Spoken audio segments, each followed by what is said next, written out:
ನೋಡಿ, ಈಗ ನಮ್ಮ ಸರ್ಕಾರ ಇವತ್ತು ಯಾರು ಏನು ತಪ್ಪು ಮಾಡಿದಾಗ ಅವ್ರನ್ನ ಕ್ರಮ ತಗೊಳ್ತಕ್ಕಂಥದ್ದು ನಮ್ಮ ಒಂದು ಜವಾಬ್ದಾರಿ.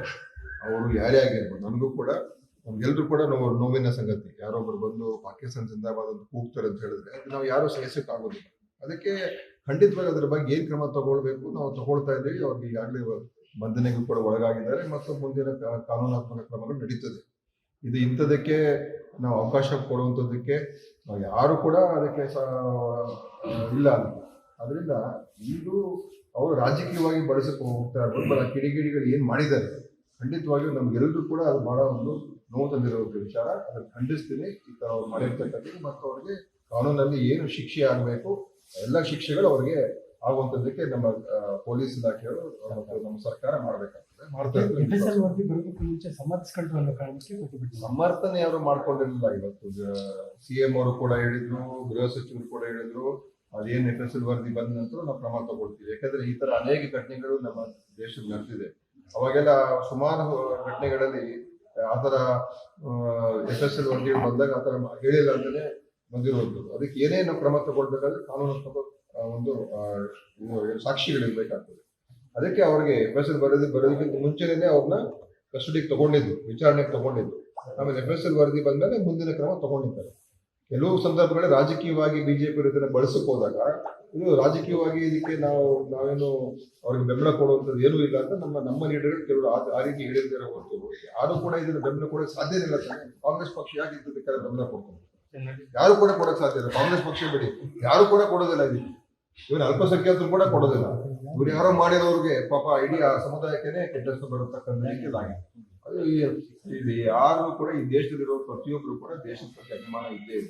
ನೋಡಿ, ಈಗ ನಮ್ಮ ಸರ್ಕಾರ ಇವತ್ತು ಯಾರು ಏನು ತಪ್ಪು ಮಾಡಿದಾಗ ಅವ್ರನ್ನ ಕ್ರಮ ತಗೊಳ್ತಕ್ಕಂಥದ್ದು ನಮ್ಮ ಒಂದು ಜವಾಬ್ದಾರಿ. ಅವರು ಯಾರೇ ಆಗಿರ್ಬೋದು, ನನಗೂ ಕೂಡ ನಮ್ಗೆಲ್ರೂ ಕೂಡ ನೋವಿನ ಸಂಗತಿ. ಯಾರೊಬ್ರು ಬಂದು ಪಾಕಿಸ್ತಾನ ಜಿಂದಾಬಾದ್ ಅಂತ ಕೂಗ್ತಾರೆ ಅಂತ ಹೇಳಿದ್ರೆ ಅದು ನಾವು ಯಾರು ಸಹಿಸಕ್ಕಾಗೋದಿಲ್ಲ. ಅದಕ್ಕೆ ಖಂಡಿತವಾಗಿ ಅದ್ರ ಬಗ್ಗೆ ಏನು ಕ್ರಮ ತಗೊಳ್ಬೇಕು ನಾವು ತಗೊಳ್ತಾ ಇದ್ದೀವಿ. ಅವ್ರಿಗೆ ಈಗಾಗಲೇ ಬಂಧನೆಗೂ ಕೂಡ ಒಳಗಾಗಿದ್ದಾರೆ ಮತ್ತು ಮುಂದಿನ ಕಾನೂನಾತ್ಮಕ ಕ್ರಮಗಳು ನಡೀತದೆ. ಇದು ಇಂಥದಕ್ಕೆ ನಾವು ಅವಕಾಶ ಕೊಡುವಂಥದ್ದಕ್ಕೆ ನಾವು ಯಾರು ಕೂಡ ಅದಕ್ಕೆ ಇಲ್ಲ ಅಂತ. ಅದರಿಂದ ಇದು ಅವರು ರಾಜಕೀಯವಾಗಿ ಬಳಸಕ್ಕೆ ಹೋಗ್ತಾ ಇರ್ಬೋದು. ಕಿಡಿಗೇಡಿಗಳು ಏನು ಮಾಡಿದ್ದಾರೆ ಖಂಡಿತವಾಗಿಯೂ ನಮ್ಗೆಲ್ಲರೂ ಕೂಡ ಅದು ಬಹಳ ಒಂದು ನೋವು ತಂದಿರೋ ವಿಚಾರ. ಅದನ್ನು ಖಂಡಿಸ್ತೀನಿ. ಈ ಥರ ಅವ್ರು ಮಾಡಿರ್ತಕ್ಕಂಥದ್ದು ಮತ್ತು ಅವ್ರಿಗೆ ಕಾನೂನಲ್ಲಿ ಏನು ಶಿಕ್ಷೆ ಆಗಬೇಕು ಎಲ್ಲ ಶಿಕ್ಷೆಗಳು ಅವ್ರಿಗೆ ಆಗುವಂಥದ್ದಕ್ಕೆ ನಮ್ಮ ಪೊಲೀಸ್ ಇಲಾಖೆಯವರು ಮತ್ತು ನಮ್ಮ ಸರ್ಕಾರ ಮಾಡಬೇಕಾಗ್ತದೆ, ಮಾಡ್ತಾ ಇದ್ದಾರೆ. ಸಮರ್ಥನೆ ಯಾರು ಮಾಡ್ಕೊಂಡಿರಲಿಲ್ಲ. ಇವತ್ತು CM ಅವರು ಕೂಡ ಹೇಳಿದ್ರು, ಗೃಹ ಸಚಿವರು ಕೂಡ ಹೇಳಿದ್ರು, ಅದೇನು FSL ವರದಿ ಬಂದ ನಂತರ ನಾವು ಕ್ರಮ ತಗೊಳ್ತೀವಿ. ಯಾಕಂದ್ರೆ ಈ ತರ ಅನೇಕ ಘಟನೆಗಳು ನಮ್ಮ ದೇಶದಲ್ಲಿ ನಡೆದಿದೆ. ಅವಾಗೆಲ್ಲ ಸುಮಾರು ಘಟನೆಗಳಲ್ಲಿ ಆತರ FSL ವರದಿಗಳು ಬಂದಾಗ ಆತರ ಹೇಳಿಲ್ಲ ಅಂತಾನೆ ಬಂದಿರುವುದು. ಅದಕ್ಕೆ ಏನೇನು ಕ್ರಮ ತಗೊಳ್ಬೇಕಾದ್ರೆ ಕಾನೂನಾತ್ಮಕ ಒಂದು ಸಾಕ್ಷಿಗಳಿರ್ಬೇಕಾಗ್ತದೆ. ಅದಕ್ಕೆ ಅವ್ರಿಗೆ FSL ಬರೋದಕ್ಕಿಂತ ಮುಂಚೆನೇ ಅವ್ರನ್ನ ಕಸ್ಟಡಿಗೆ ತಗೊಂಡಿದ್ದು, ವಿಚಾರಣೆಗೆ ತಗೊಂಡಿದ್ದು. ಆಮೇಲೆ FSL ವರದಿ ಬಂದ್ಮೇಲೆ ಮುಂದಿನ ಕ್ರಮ ತಗೊಂಡಿದ್ದಾರೆ. ಕೆಲವು ಸಂದರ್ಭಗಳಲ್ಲಿ ರಾಜಕೀಯವಾಗಿ ಬಿಜೆಪಿ ಇದನ್ನ ಬಳಸಕ್ ಹೋದಾಗ ಇದು ರಾಜಕೀಯವಾಗಿ ಇದಕ್ಕೆ ನಾವೇನು ಅವ್ರಿಗೆ ಬೆಂಬಲ ಕೊಡುವಂಥದ್ದು ಏನೂ ಇಲ್ಲ ಅಂತ ನಮ್ಮ ಲೀಡರ್ಗಳು ಕೆಲವರು ಆ ರೀತಿ ಹೇಳಿದ್ದಾರೆ ಹೊರತು ಯಾರು ಕೂಡ ಇದನ್ನ ಬೆಂಬಲ ಕೊಡೋಕೆ ಸಾಧ್ಯನೇ ಇಲ್ಲ. ಕಾಂಗ್ರೆಸ್ ಪಕ್ಷ ಯಾಕೆ ಇದಕ್ಕೆ ಬೆಂಬಲ ಕೊಡ್ತಾರೆ?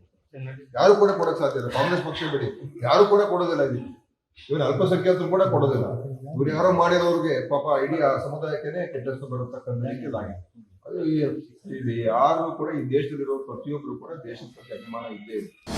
ಅನುಕ್ಷಣದ ಸುದ್ದಿಗಳಿಗಾಗಿ ವಿಸ್ತಾರ ನ್ಯೂಸ್ ಯೂಟ್ಯೂಬ್ ಚಾನೆಲ್ ಸಬ್ಸ್ಕ್ರೈಬ್ ಮಾಡಿ. ಹೊಸ ಸುದ್ದಿಗಳ ನೋಟಿಫಿಕೇಶನ್ಗಾಗಿ ಬೆಲ್ ಐಕಾನ್ ಕ್ಲಿಕ್ ಮಾಡಿ. ಲೇಟೆಸ್ಟ್ ಅಪ್ಡೇಟ್ಸ್ಗಾಗಿ www.vistaranews.com ವೆಬ್ಸೈಟ್ಗೆ ವಿಸಿಟ್ ಮಾಡಿ. ಅಂಗೈಯಲ್ಲೇ ಜಗತ್ತಿನ ಸುದ್ದಿ ತಿಳಿಯಲು ವಿಸ್ತಾರ ನ್ಯೂಸ್ ಕನ್ನಡ ಆಪ್ ಡೌನ್ಲೋಡ್ ಮಾಡಿ.